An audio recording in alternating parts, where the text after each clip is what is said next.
our first goal is not to get auto-relegated. A 4-for-1. Meet your makers. They look like they might want to end. Meet your makers. They are looking fantastic today. They are not out of the LCS yet. The most important thing is how we hit playoffs. That's a triple kill for the king of mids in Europe. Elements are unseating H2K and keeping their playoff hopes alive. We just need to carry it on, and we might have a chance in playoff. Just take one game at a time.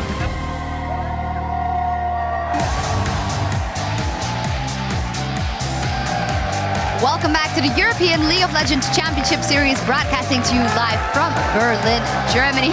The crowd is hyped, as they always are here in EU Best Crowd World. They wanted to get and take their seats and take a front row seat for all the action here. And there is Quickshot giving a little tour to the tiniest shoutcaster EU, Alex, there with the Element shirt on, hoping that they can pull out a win again today. Fantastic. There is, of course, H2K, who will be looking to set the record straight after their loss yesterday and losing that losing streak, of course.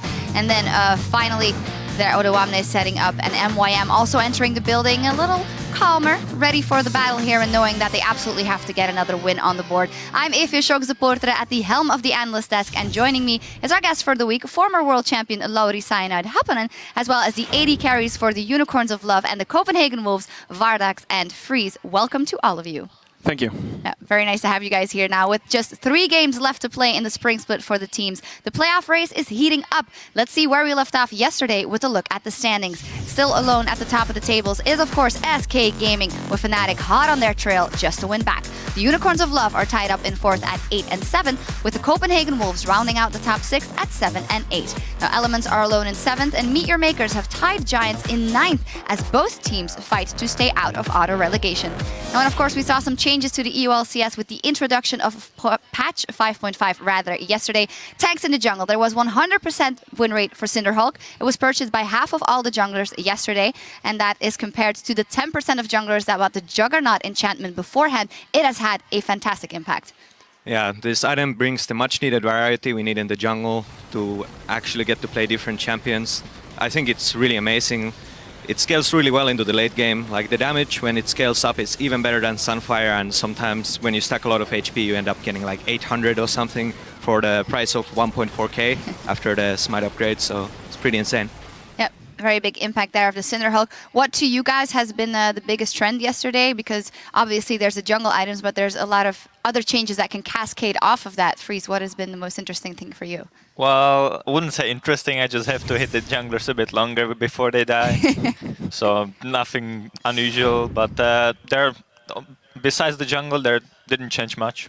Vardax. Yeah, I do agree with Freeze. I think the jungle item itself is kind of interesting, but I do agree that now that they're a bit more tanky, and with carry meta, you kind of have to hit them a bit longer. Yeah, for you guys as well, that is maybe a little annoying. You guys did play each other yesterday in Freeze. I want to comment on that UL versus CW game with you first, because a lot of people expected that it would be a lot closer. What do you think went wrong?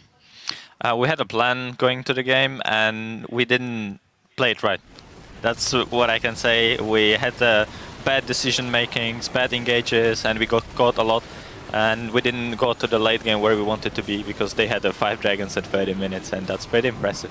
Yeah, tell us about your game plan, just getting all those dragons, and for you, a lot on your shoulders on Graves with the Nunu buffing you up. I think that was a big part of us picking Nunu as well. With Nunu, we get a lot of early dragon pressure, especially when they went for the lane swap. We kind of had the opportunity to go for early dragon, and with time, we kind of got to play our own style, and we managed to get the 5 dragons really early. Yeah, and a very important win for you guys as well. And then something else yesterday, Elements versus H2K. H2K was going for that winning streak. They didn't make it though. What do you think went wrong for them? Or was it just Elements finally finding their form on 5.5? Yeah, they had this one terrible fight at mid lane, and when you get ahead with a comp like the Elements had, you can just run over the enemy team. Like I before said, the warding of H2K was just superior, but the team comp was just too strong and they got run over every time. Yeah, absolutely. Froggen racking up a couple of kills, and then they just kept going with the Jinx as well. Well, that brings us to today's games. 1 of 3 each team has left before the end of the spring split. The Unicorns of Love will take on the 2nd place Fnatic as they try and close in on a seat in the postseason. Number 1 SK Gaming will face the 6th place Copenhagen Wolves, and Elements will face Gambit Gaming in a matchup where a win would secure Gambit's spring playoff spot. So, guys, just chilling here at the desk for now, but 2 incredibly difficult matchups, I should say. You guys did beat out Fnatic a couple of weeks ago. How are you going into that matchup?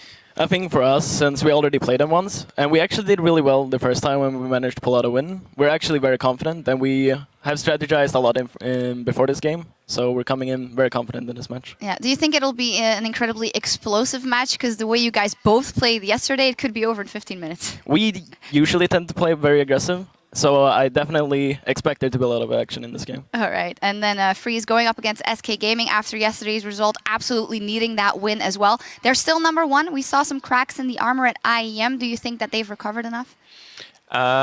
So far we're 1-1 versus every team, and we're planning on keeping that way.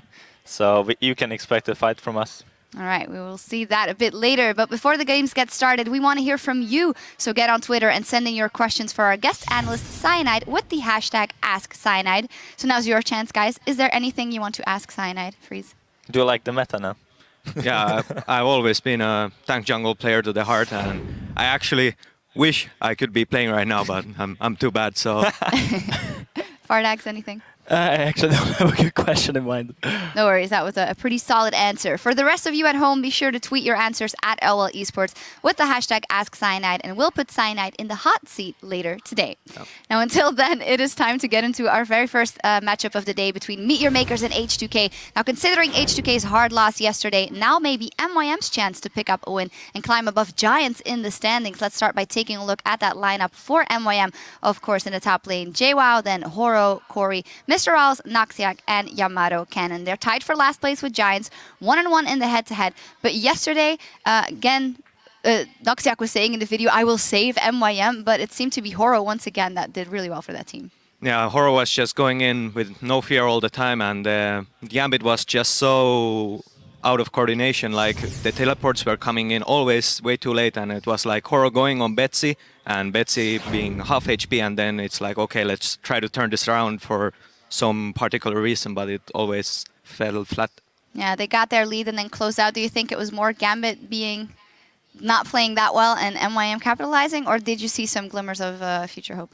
Yeah, I think MYM did what they had to do, like just going confidently in, but like I said before, the teleports were really, really awful from Gambit.